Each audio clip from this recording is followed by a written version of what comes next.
Welcome back to another technical video. Today we're going to be going through your question, answering it, and hopefully finding that solution for you. Now, remember to stay just a little bit crazy like me, and hopefully you get to that resolution. Now let's continue on.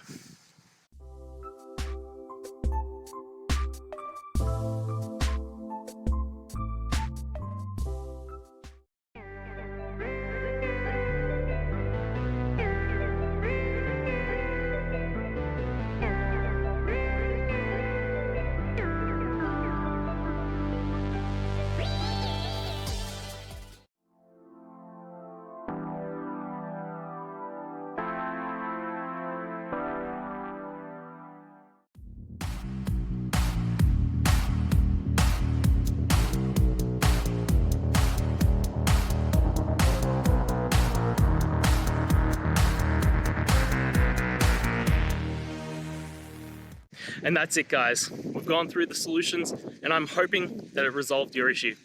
If it did, please hit the subscribe button. I'd really appreciate it. And until next time, I hope you have a good one. Cheers.